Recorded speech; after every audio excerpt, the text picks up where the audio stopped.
We get the patch notes for Season 3 Reloaded, and they're actually a little bit chunkier than I thought they would be. I thought they would just kind of phone it in and leave everything as is, but they are actually going to deliver on kind of the stuff they already had planned before Verdansk dropped. So we get the train station opening up, and that'll be the interior there. I think that adds just more playability in that area. I know that after this change happened originally in Verdansk, this ended up being more of a quote-unquote hotspot where you could land off the drop, similar to Super, but not quite the same. But it just gave you a little bit more areas where you could essentially hot drop depending on the zone, especially if they're going to stay more towards the edge of the map. At least there's another spot where you can go, yes, we're going to go ahead and land train station. Moving train will be back. That's pretty cool. It will have the respawning recon contract on there, which if those of you that know how insane that is, you know. And we'll kind of go from there. And then vertical ascenders. It says ascenders have been reintroduced across Verdansk, matching their placement in the original Season 5 of way back when, 2020 Season 5, and then the current plunder layout. They basically gave us the ascenders that we had for 17 months of Verdansk before they end up taking Verdansk away. Vertical ascenders provide new traversal and engagement options across familiar power positions. We'll continue monitoring combat flow and weapon performance to determine if adjustments are needed.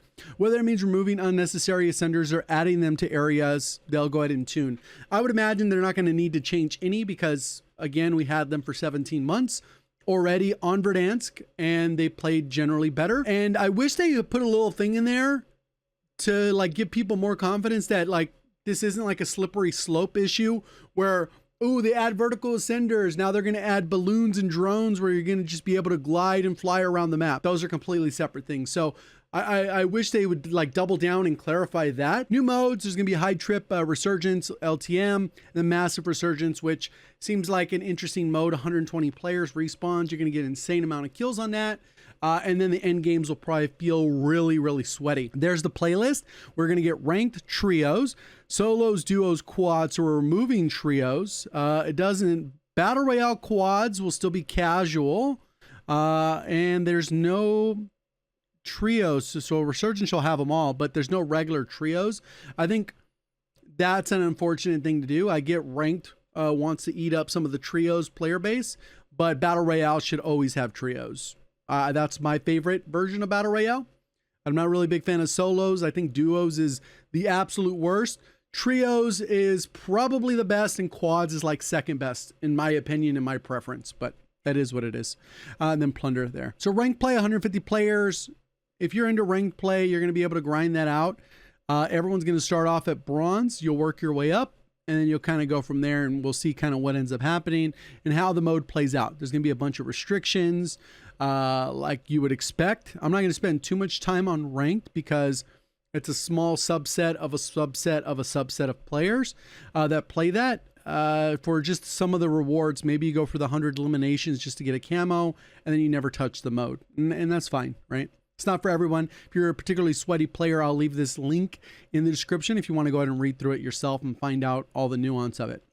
One of the important parts that we've talked about is loot and economy getting updated. So updated ground loot weapons. So ground loot weapons have been revised to better align with each weapon's core role by removing incompatible or underperforming attachments. So this would be like if you get an SMG with a thermal optic or a high zoom optic, that just doesn't really make sense. They've gone through a pass, and the weapon you get 100% not going to be meta off the little ground loot that you get, but it will at least now be a little bit more viable than just like complete garbage. Certain weapon builds have been added or removed from the loot pool to improve overall variety and balance.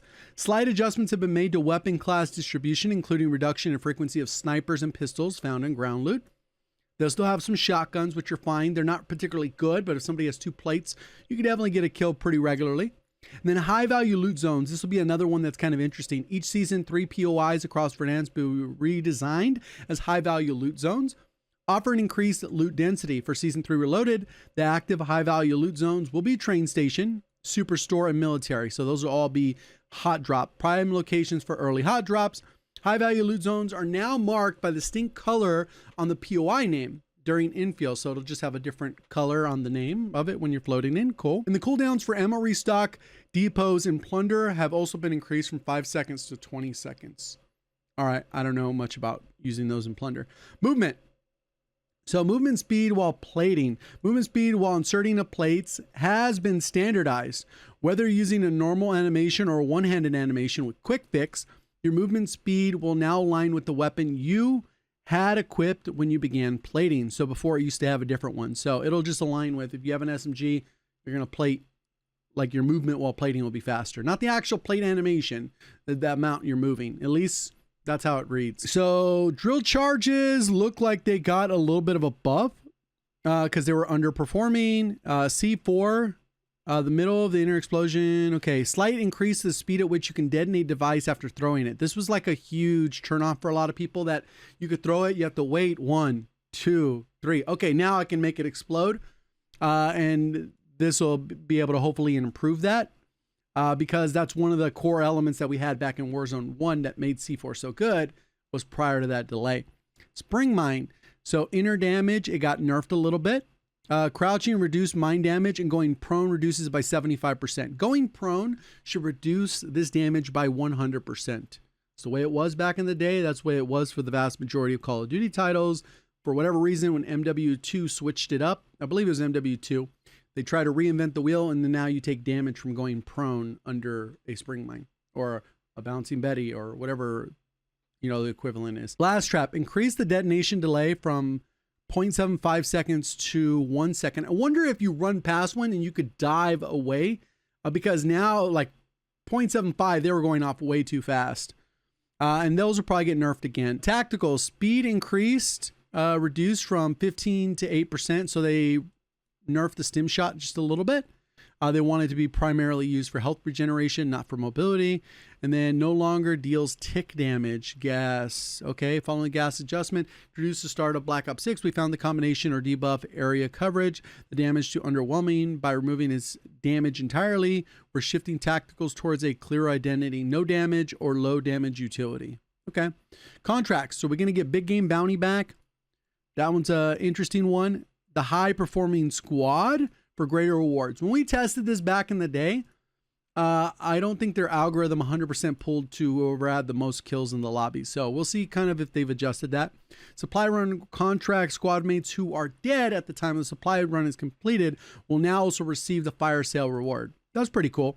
So you can actually chain them together. So if everyone's dead, you do one supply run, you buy one person back, they'll be able to land, buy the next, buy the next, buy the next, and you'll be able to chain those together. So that'll be kind of good for a little bit of regains, like late game. But with the way the buy stations are, like, it's still not necessarily the safest thing to do.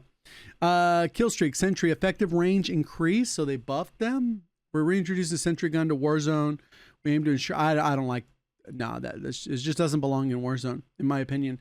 Bunker busters, our nerfed version, remove damage from the gas. So basically, if you just get direct hit by it, you're fine. So that's makes them so they're very, like, way less useful. So we'll see how that actually plays out. UAV audible call out or activation of a UAV for enemies has been tightened up with the UX indicator, red box around the minimap, which tells you, you know, you're on somebody else's minimap. Previously, the callout was designed to alert players that a UAV has been activated nearby, regardless of whether they were inside the detection radius. Now, the audio callout will only trigger if you're currently within the area coverage when it is activated. If you enter the range afterwards, only the red more. Okay, so it'll be a skill gap to double check your minimap, which you should be looking at regularly anyways. Low profile got a slight buff. Doesn't mean people will use it. A damage reduction for bomb squad. I don't know if that's even necessary because they nerfed the other things. We'll see how that combo works, especially since bomb squad, there's competitive perks in that category. Survivor, health delayed an extra second.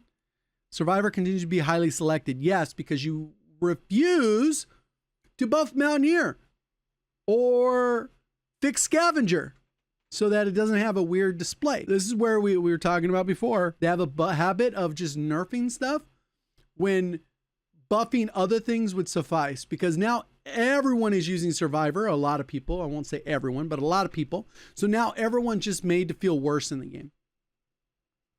And they didn't give you anything where you're like, yeah, I'm going to swap it out to something better. You guys gonna go low profile or what, or whatever?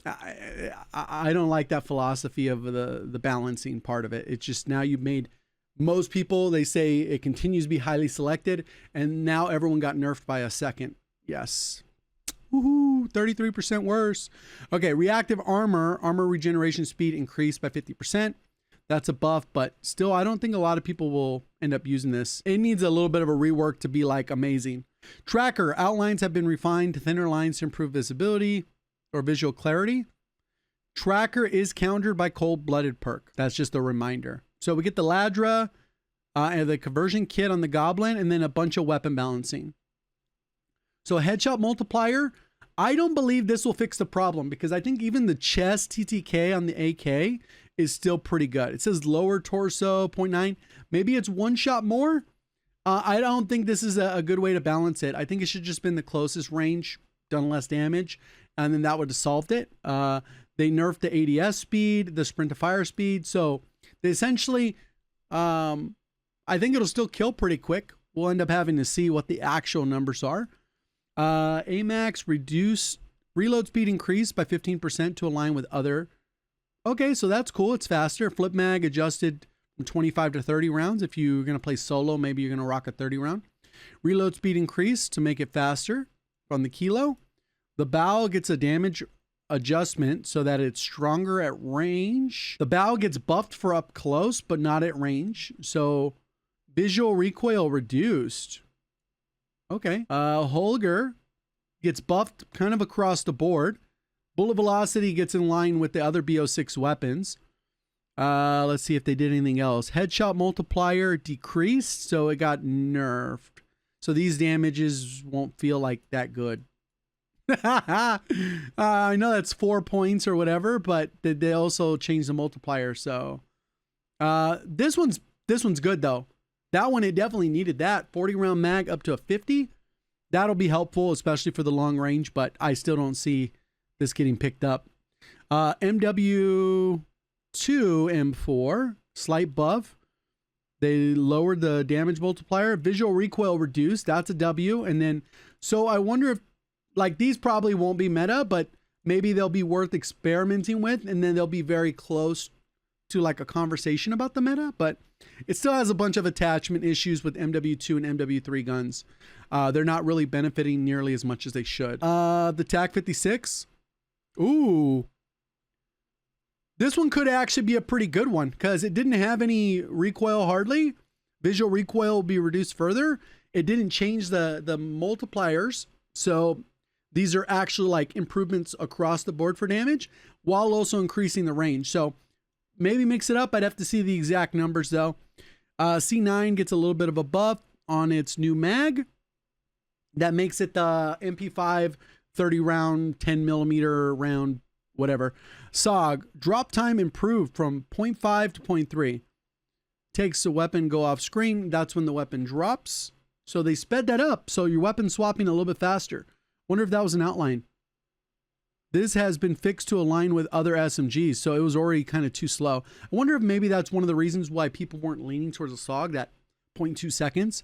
HRM gets a little bit of a buff, but the range is nerfed. And after glancing kind of through all of them, the HRM, even though this is kind of like a minor buff, this ends up being enough to lower its TTK. So if you like the HRM, which a lot of people did for a while there, it'll definitely be in competitive conversation, probably sub 600 TTK.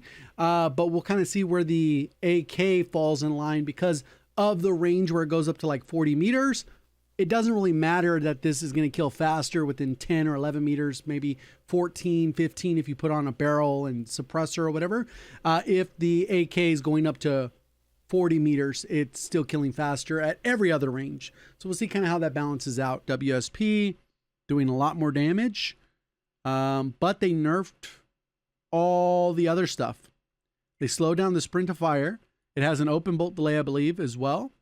Visual recoil is better. And that's nice to see. The visual recoil we've been talking about for a while, but we'll have to actually see if those make impact. But they essentially nerfed all the multipliers. So I don't know.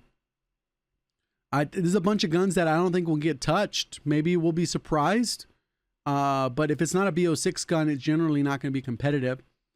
Shotguns. All right. And then what do we got? The Fang. General, all BO6 belt fed have their max ammo reduced from 500 to 210. Okay. Pre-fire delay, none of these are damage or anything. Pre-fire delay, 17 milliseconds. Okay.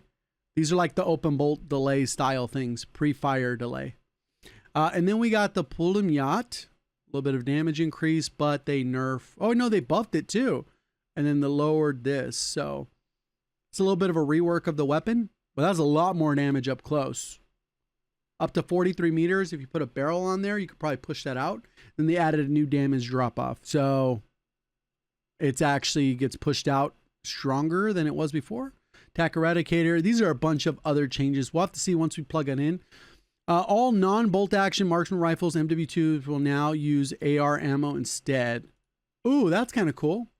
AK, this is a good change. DM10, SWAT, TR2, Sarkov.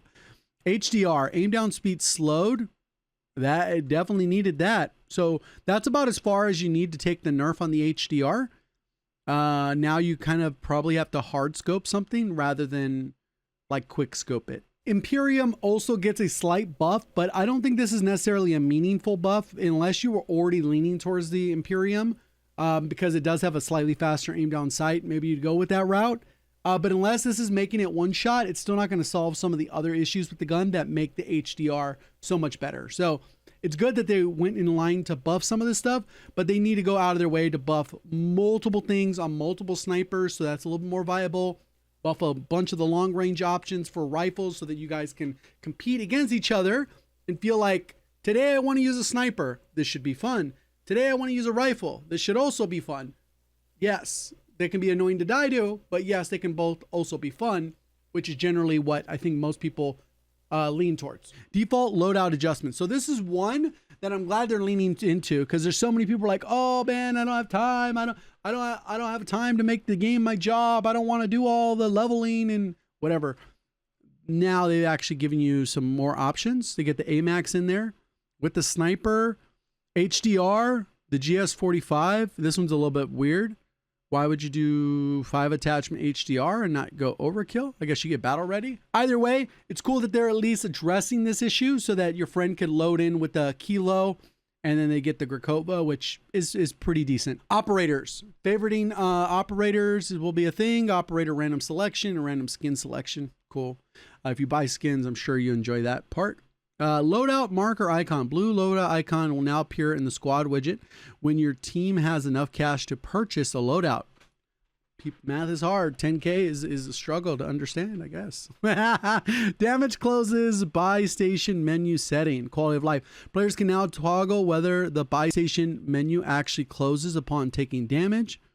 Okay, that's just another quality of life. And then kill feed duration, which we've had before. Now you can change it up a little bit. Attachment filter for Modern Warfare weapons, quality of life, that'll be improved. So if you're looking for a specific thing, death recap widget, system has been expanded. Season 3 Reloaded provide clear insight into conditions that contribute to your death. So this is kill cam, death recap.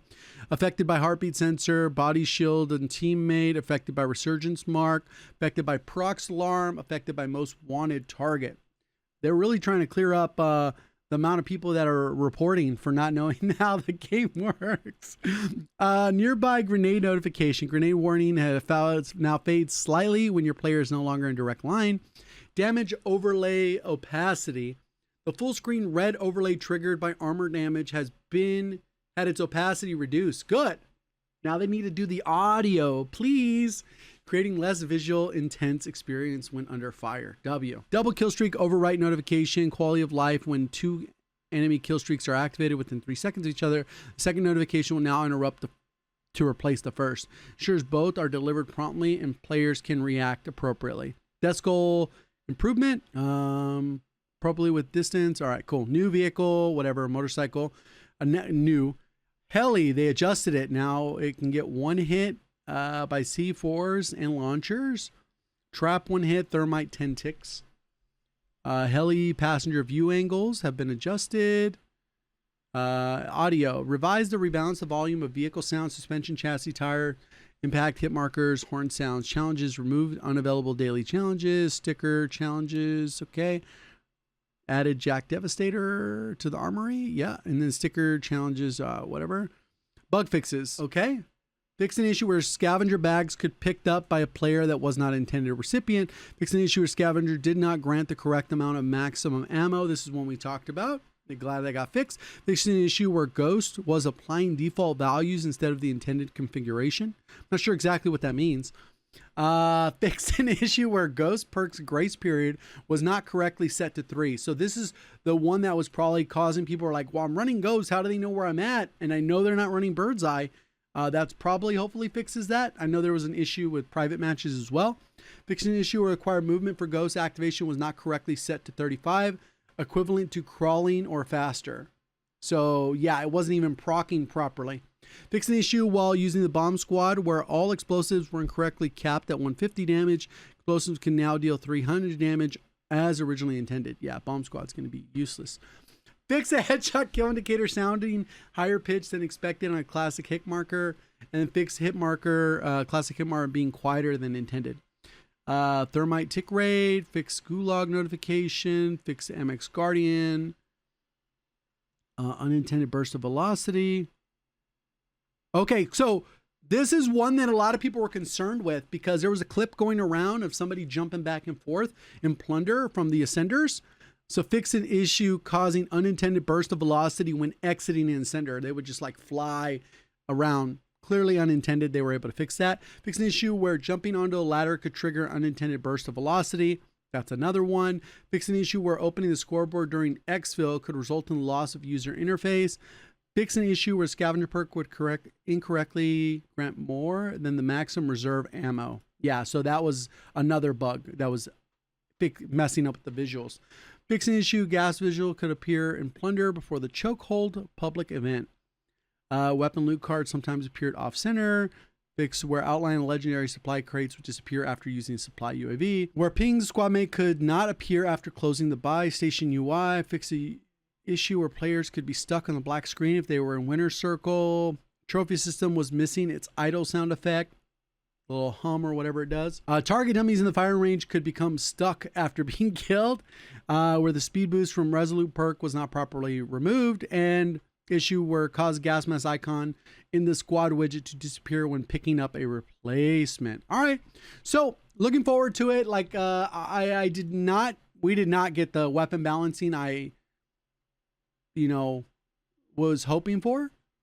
I think the close range meta will be better basically because the AK got slightly nerfed. But in terms of the long range meta, sniper will still be dominant. I don't think they did anything to buff the other sniper, so it'll still be the HDR. And they didn't really buff in a meaningful way the rifles the way that we would need them buffed so that they could also be able to compete and challenge HDRs at range. So hopefully there's like a more of a hot patch in regards to that because the meta won't change significantly. A lot of other stuff will help with the gameplay flow, but I guess slow and steady for them considering they don't really want to make waves, and I get that, but I think we already kind of know what the meta should be and we should be able to get there sooner rather than later. So we'll see how it goes. Hopefully you guys enjoy the update. We'll see you on the next one. Thank you for watching. As always, have a great day.